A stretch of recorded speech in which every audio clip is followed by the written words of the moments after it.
Toll പിരിവ് തുടരാൻ അനുമതിയില്ല. Toll പിരിവ് വിലക്കിയിരിക്കുകയാണ്. അത് വെള്ളിയാഴ്ച വരെ ആ ടോൾ വിലക്ക് തുടരും. ഇപ്പോൾ മുസ്തഫ, എനിക്ക് തെറ്റിയതാണ്. അത് ടോൾ പിരിവ് വിലക്കാണ് തുടരുന്നത്. സോറി. അജിത് സൂചിപ്പിച്ചതുപോലെ ടോൾ വിലക്ക് ഇപ്പോഴും തുടരുകയാണ്. ഇന്ന് കേന്ദ്രത്തിന് വേണ്ടി സോളിസിറ്റർ ജനറൽ തുഷാർ മേത്ത നേരിട്ട് കോടതിയിൽ ഹാജരായെങ്കിൽ പോലും ആ വിഷയവുമായി ബന്ധപ്പെട്ട് നേരത്തെയുള്ള പ്രശ്നം പരിഹരിക്കപ്പെട്ടിട്ടില്ല എന്ന ജില്ലാ കളക്ടറുടെ കൂടി നിർദ്ദേശം അല്ലെങ്കിൽ റിപ്പോർട്ട് കൂടി കണക്കിലെടുത്തുകൊണ്ടാണ് ഇപ്പോൾ ഹൈക്കോടതി ആ വിഷയം അടുത്ത വെള്ളിയാഴ്ച പരിഗണിക്കാൻ മാറ്റിയിരിക്കുന്നത്. മാത്രമല്ല ടോൾ പിരിക്കാനുള്ള അധികാരം അല്ലെങ്കിൽ അതിന്റെ നിരക്ക് നിശ്ചയിക്കാനുള്ള അധികാരം അത് സംബന്ധിച്ചായിരുന്നു കഴിഞ്ഞ തവണ കേന്ദ്രത്തോട് ഹൈക്കോടതി നിർദ്ദേശങ്ങൾ ചോദിച്ചിരുന്നത്. അതുമായി ബന്ധപ്പെട്ട വിശദീകരണം നൽകണമെന്നും ആവശ്യപ്പെടുന്നു. കഴിഞ്ഞ തവണ കേന്ദ്രം സാവകാശം തേടി.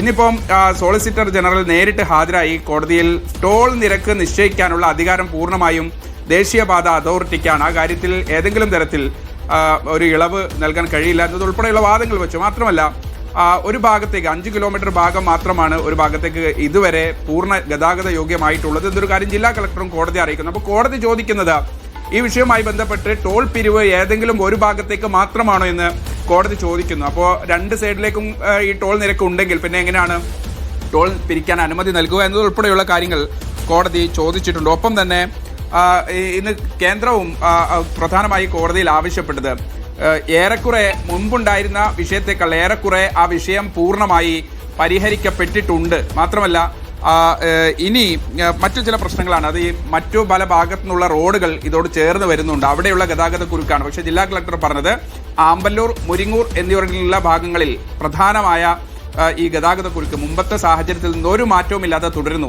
ജില്ലാ കളക്ടറുടെ റിപ്പോർട്ടാണ്. ജില്ലാ കളക്ടർ ഓൺലൈനായി കോടതിയിൽ ഹാജരായി ഈ വിഷയം അറിയിക്കുകയും ചെയ്തു. ഒപ്പം തന്നെ പേരാമ്പ്ര ഉൾപ്പെടെയുള്ള ഭാഗങ്ങളിൽ പീക്ക് സമയങ്ങളിൽ കടുത്ത ഗതാഗത കുരുക്ക് അനുഭവപ്പെടുന്നുണ്ട് എന്നൊരു കാര്യം കൂടി പറഞ്ഞു. അതിനിടയ്ക്ക് കോടതി പറയുന്നുണ്ട് കാര്യമായ പ്രശ്നങ്ങളില്ല എന്ന് പറഞ്ഞപ്പോൾ കോടതി തന്നെ പറയുന്നുണ്ട് തുഷാർ മേത്തയോട്, താങ്കളൊന്ന് ഇതുവഴി വരണം, ഈ ഭാഗത്തുകൂടെ ഒന്ന് കടന്നു പോകണം. അപ്പോൾ ഞങ്ങൾ ഉൾപ്പെടെ പല ആളുകൾ പല ഘട്ടങ്ങളിൽ അനുഭവിച്ച ആ പ്രതിസന്ധി താങ്കൾക്ക് നേരിട്ട് ബോധ്യപ്പെടും എന്നൊരു കാര്യം കൂടി കേന്ദ്രത്തോട് സോളിസിറ്റർ ജനറൽ തുഷാർ മേത്തയോട് കോടതി പറയുന്നുണ്ട്. എന്തായാലും ആ വിഷയം പരിഹരിക്കപ്പെട്ടിട്ടില്ല എന്നൊരു കാര്യം കൊണ്ട് തന്നെയാണ് ഇപ്പോഴും കോടതി ടോൾ പിരിവ് പുനരാരംഭിക്കാൻ ഒരു അനുമതി നൽകാത്തത്.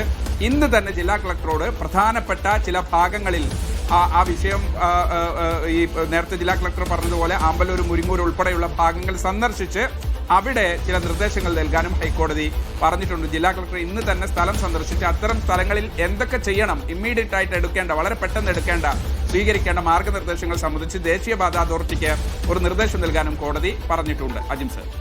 ശരി, ഇപ്പോൾ ജോസഫ് ടാജറ്റ് DCC പ്രസിഡന്റ് ടെലിഫോണിലുണ്ട്. ജോസഫ് ടാജറ്റ്, ഇപ്പോൾ ഈ റെയിൽ ദേശീയപാത അവസ്ഥ എന്താണ്? സഞ്ചാരയോഗ്യമാണ് ഇപ്പോൾ? അതായത് സുഗമമായ സഞ്ചാരമാണ് NHAI വാഗ്ദാനം ചെയ്തത്. അതിനാണ് ഈ ദേശീയപാത ഇങ്ങനെ ഈ സംവിധാനങ്ങളോടുകൂടി ടോൾ പാതയാക്കി മാറ്റിയത്. അത് നമുക്കിവിടെ ലഭ്യമല്ല.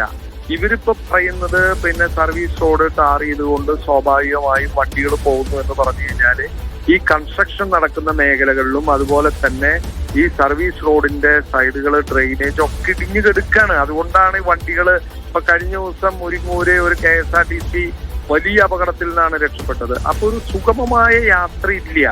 മനുഷ്യർ ടോള് കൊടുത്തു പോകുന്നത് അവർക്ക് ഈസി ആയിട്ടും പിന്നെ സ്പീഡിലും പോകാൻ വേണ്ടിയിട്ടാണ്, സുരക്ഷിതമായി പോകാൻ വേണ്ടിയിട്ടാണ്. ആ യാത്ര ഇല്ലാത്തടത്തോളം ഇത് പിരിക്കുന്നത് ശരിയല്ല. അതുകൊണ്ടാണ് ഞങ്ങൾ കേസിൽ നിരന്തരമായിട്ട് പറയുന്നത് വർക്ക് കംപ്ലീറ്റ് ചെയ്തതിന് ശേഷം അവർ തുടരട്ടെ, അതുവരെ അത് സസ്പെൻഡ് ചെയ്യണമെന്ന് ഞങ്ങൾ ആവശ്യപ്പെട്ടത് അതുകൊണ്ടാണ്.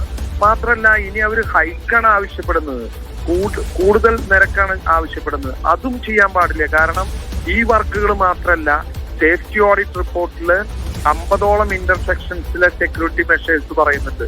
അത് അവർ ചെയ്യാതെ കണ്ട് റേറ്റും കൂട്ടാൻ പാടില്ല. ഇങ്ങനെയുള്ള ആവശ്യങ്ങളാണ് നമ്മൾ ഇതിൽ ഉന്നയിച്ചിട്ടുള്ളത്. അതുകൊണ്ട് ഈ ടോൾ വിലക്ക് ഇതിന്റെ പണി തീരുന്നത് വരെ തുടരണം എന്ന് തന്നെയാണ് ഞങ്ങൾക്ക് അതിൽ പറയാനുള്ളത്. നന്ദി ജോസഫ്.